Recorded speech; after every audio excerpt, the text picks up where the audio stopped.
All right, guys, we are going to brain dump on our periodic table, and I'm going to go over some of the things that we did in class so you can see.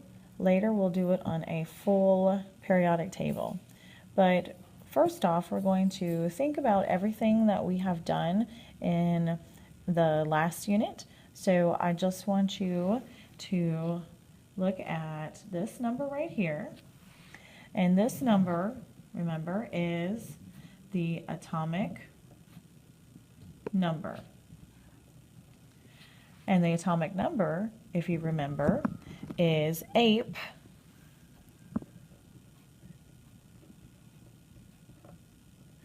And so what does ape stand for?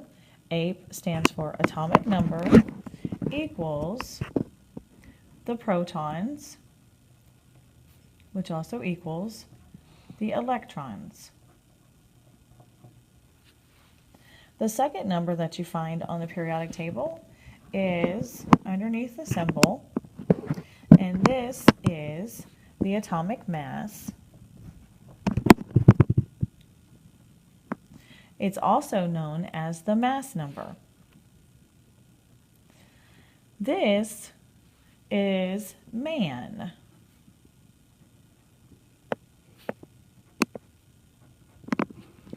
So ape, man. Man stands for the atomic mass, or the mass number. It equals the atomic number plus the neutrons. The atomic number, remember, is the number of protons. So this is how we find the information that we need to know about the atom on the periodic table. Now we're going to talk about valence electrons.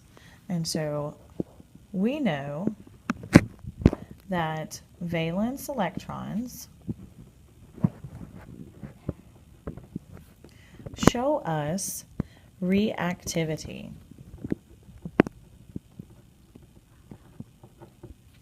Where are those valence electrons located? They are located on the outermost level.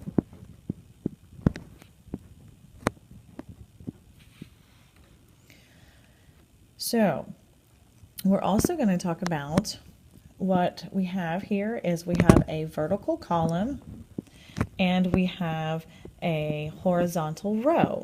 Now these guys have certain names, and so first I'm going to talk about the horizontal rows. Those are called periods. Periods are the horizontal rows. So draw an arrow to show you how horizontal is. Okay?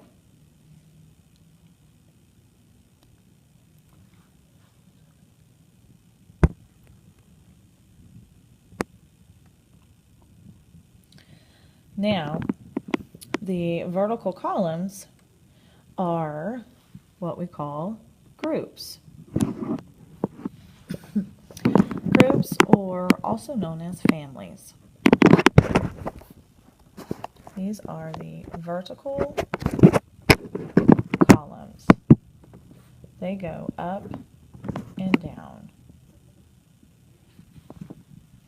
Now, we've talked about in class that the groups or families, the ones going down, vertical, have more in common, just like you have more in common with your family members than you do with your classmates in the class period.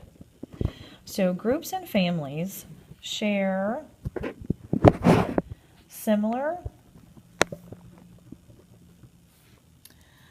chemical properties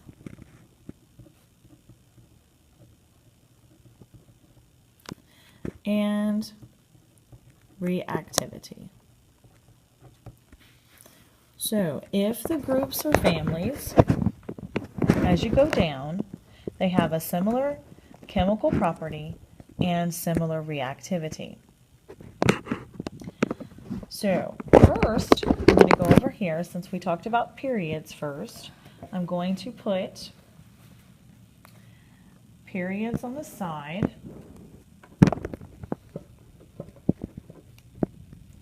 And periods show us that they have the same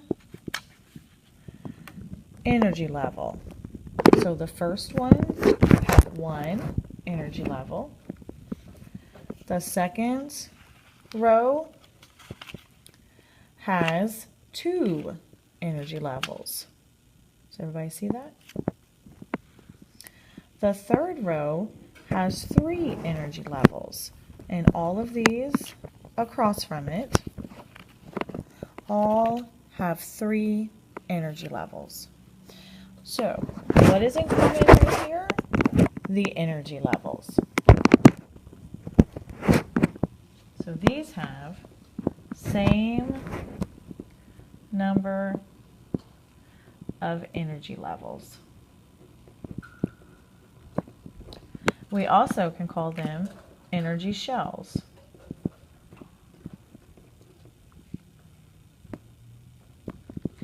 The way that we fill these energy levels, if you remember, on the inner one, we use 2.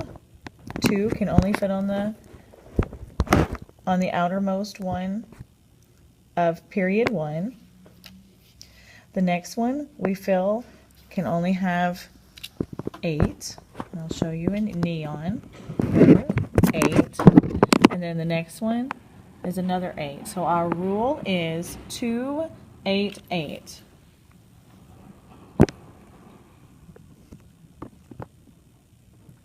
So it follows the 2, 8, 8 rule.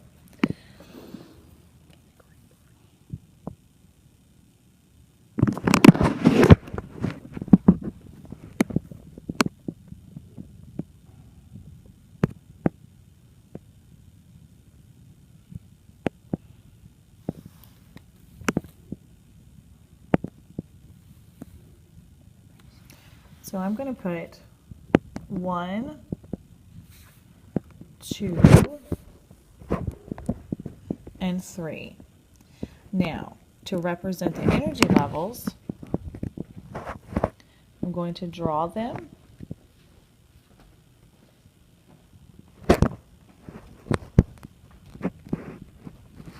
This one has 1 energy level. This one has 2 energy levels. And this one is going to have 3. And remember that these go across, horizontal.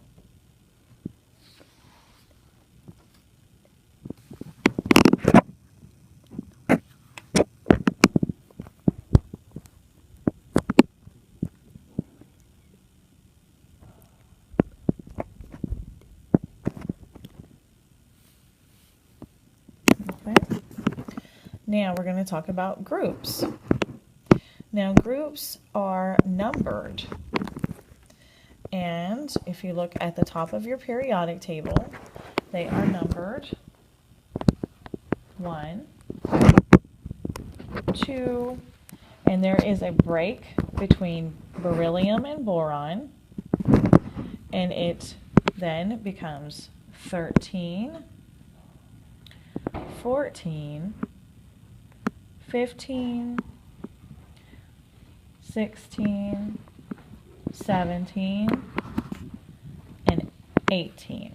These numbers are the groups.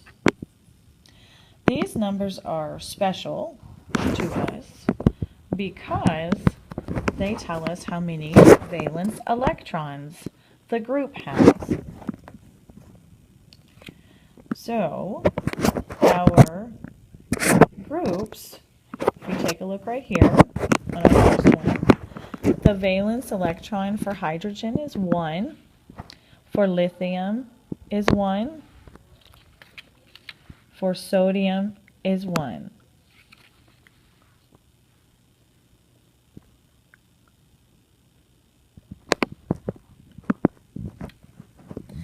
So this group has one valence electron going down. This group has two valence electrons. So we're just going to put 2 VE. When we get over here, it's group 13, but let's count and see how many valence electrons we have. We have 1, 2, 3. 1, 2, 3. So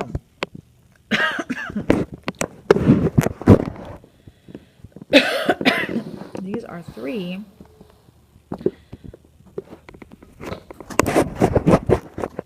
This one has 4.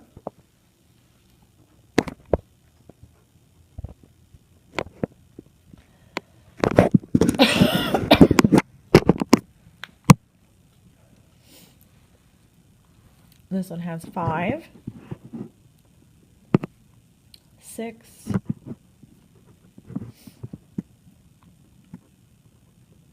7, and 8. Now, 8 valence electrons means that the energy level is full. And that means that these guys are very happy. They are very happy.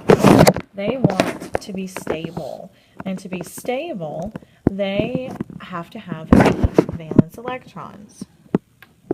So these guys are what we call our noble gases. The noble gases are non-reactive and stable. And the reason is because their energy levels are full. Helium is an exception. It does not have 8. It has 2. But helium's energy level is full. So it is happy. It is stable. We have 2 groups that are very, very volatile. And that is group 1. And I'm just going to put a little firecracker or like explosive over group 1 valence electron, and then another one over the 7, so group 17. Now, this group has 1 valence electron. These guys are very, very angry. And they are very angry because this valence electron is causing them to not be stable. They want to be full. So instead of having to add 7 more, they are ready to kick this one off and give it away to be stable. So these guys are very reactive. These are the highly reactive metals. The most reactive metals. This group right here. So group 1 is the most reactive metals. And they are most reactive because they have 1 valence electron. They want to get rid of it. It makes it very volatile, explosive. So they are very reactive. Group 17 has 7 valence electrons. And they are only lacking 1 more to be stable. So these guys are very, very angry because they only need 1 more valence electron. So they are ready to take the extra valence electrons that anybody wants to give them. So these guys are our most reactive nonmetals in group 17. So the reason why they are so reactive still goes back to the valence electrons. The valence electrons determines the reactivity. So you need to make sure that you look and see first if it has one valence electron, then it is mostly reactive. It is very, very reactive. Now, one exception on this side is hydrogen is not a metal. Hydrogen is a nonmetal.